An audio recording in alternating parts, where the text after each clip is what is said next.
Hey everyone, welcome back and happy Wednesday. Okay, it's Wednesday. All right, guys. So today we have our Real Housewives of Salt Lake City recap, and that's going to be so much fun. It's not with Ricky Cornish today because he won't be available, but he will be available to do hot, messy topics with me on Friday. So I am flying out tomorrow morning at 3:30 in the morning, and then I'm flying back tomorrow night at 11:50 at night. So then I will be back for Friday's hot, messy topics. It's like boom, boom, boom, boom, boom. Anyways, guys, so we are back to talk about one of the Real Housewives of Salt Lake City. Her son has just been arrested for a DUI, apparently an alleged break in. And then on top of that, he's being accused of giving the cops a fake ID. You're on TV, buddy. Okay, funny. All right. Before we jump in, go ahead, smash that like button. If you're not subscribed, get subscribed. Don't forget to hit that notification bell, and let's jump right in.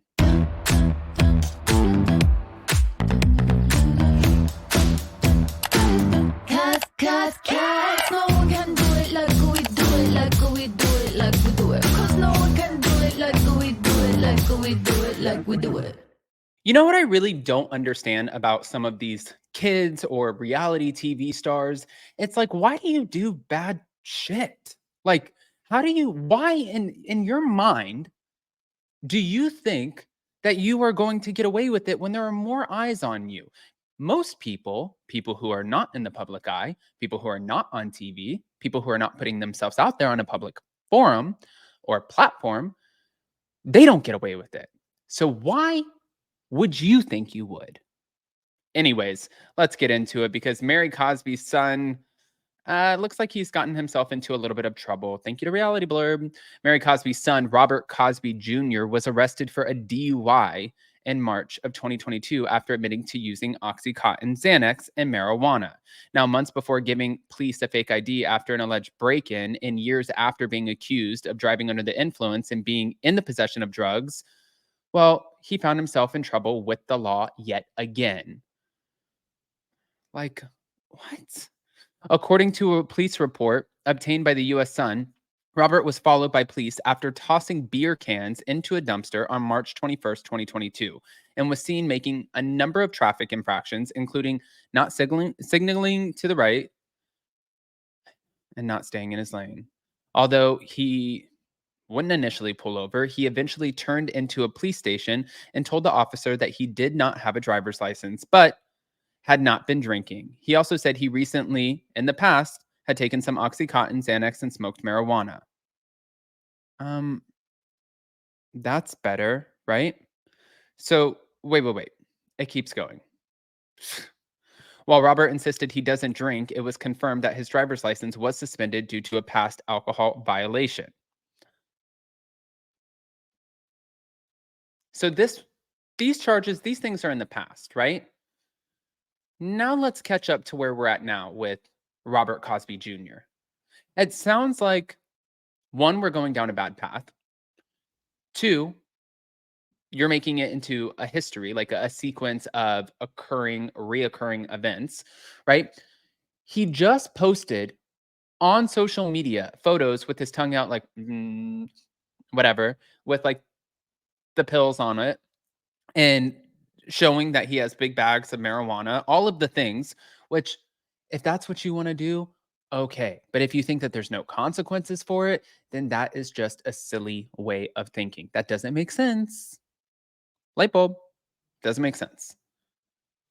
During the DUI arrest, Robert failed a field sobriety test, stepping off the line several times, missing heel to toe several times, and never counting his steps out loud. He then blew triple zeros during a breathalyzer and later took a blood test to see what he may have been under the influence of. After animal control took custody of Robert's dog, who was in the car along with Rob's friend, Mary came to pick him up, and he was charged with driving under the influence of alcohol, improper right turn, driving on suspension alcohol related, and failure to operate within a single lane.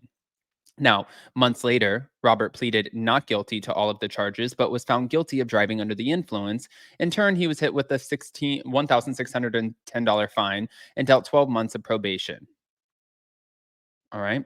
During his probation term, Robert was restricted from consuming alcohol, non prescribed controlled substances, and over the counter medicine, and forced to serve 30 days of house arrest, during which he could only leave home for treatment, work, and random urine testing.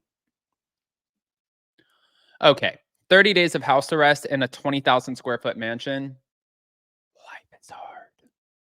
$1,610 fine. I'm sure mommy's got it. 12 months of probation.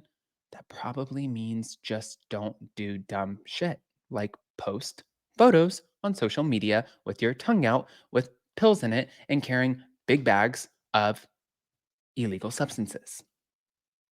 That's all. But that wasn't the end of Robert's legal drama. In fact, the US Sun confirmed he was charged just months later with providing a fake ID to police after he and an unnamed woman were tied to a potential break in. On May 13th, 2023, police responded to a 911 call. I'm guessing, if I had to guess, this could be his wife, but I don't know that, so I'm not going to say that. I'm just saying if I had to guess. So he was charged later with providing a fake ID to police after he and the unnamed woman were tied to the potential break in, right? So on May 13th, 2023, police responded to a 911 call from someone who believed someone was breaking in to their neighbor's apartment. Ultimately, Robert and the woman were discovered by police after jumping off the third-story balcony. Dumb. After being pulled over by police after making the jump, Robert gave them a fake ID. Robert Cosby provided an officer with an Arizona driver's license number, which dispatch checked and did not return to anyone and later determined it was a fake ID. My God. During a medical check for injuries, Robert's ankle monitor was seen and he admitted he's on house arrest. He eventually told police his real name and date of birth, but was issued a citation for providing false information to the police and found guilty of giving false personal identity to a police officer months later. Doesn't this violate your probation and also your house arrest? And also, when you're on house arrest, doesn't it? Isn't there? I mean, never been on house arrest. Okay. But doesn't it? Don't you have an ankle monitor? And then when you have the ankle monitor, once you get out of, so many yards of your home, it goes beep, beep, beep, beep, beep, beep, beep, beep, beep. And then it sends a signal to the police letting them know that you on house arrest have left the home. You have left the premise. Wouldn't that have signaled? What's going on over here, Salt Lake City Police Department? I'm curious, right? During a medical check for his injuries, right? That's when they found out he was on police arrest. But I just feel like there were parts of the reports that were redacted from the public. So this part was interesting to me. It's hard to say what went down when it came to the alleged break in. However, after police responded to the home due to a welfare check on those inside, one resident claimed that Robert and the female were friends and welcome inside the home. After being found guilty, Robert was fined $180 and placed on 6 months probation, and in September, the case was dismissed. In a statement to the US Sun, Robert's attorney, Clayton Sims, said his client was having fun and being silly and that there was no break in. Robert is taking responsibility for the mistakes he made in the past, and he embraces whatever requirements the court imposes on him. He embraces them. So, what I'm guessing is if he didn't break into this house, and the residents are saying he didn't break in, but somebody did a check, a welfare check. One, you must have looked shady going into the house, right? Or apartment. And then two, you must have known the police were coming. So that's why you jumped off the third-story balcony, which is even kind of more silly because if they were coming to do a welfare check, which he wouldn't have known, he might have thought that his monitor went off. But if they were coming to do a welfare check, they would have just knocked on the door and been like, ma'am, sir, is everything okay? Yeah, I live here. Come in. Blah, blah. Just these are some people here. Okay, just checking. We got a call. But it's a small town, Robert Cosby Jr. Guys, I want to hear what your thoughts are. Go ahead and comment below. Let me know how you feel about this. And before you go, don't forget to smash that like button, show some love, and I'm going to pin the link in the comments to our Salt Lake City recap today at 12 p.m. Eastern with Jason and I. Don't forget to join us. Love you guys. See you next time.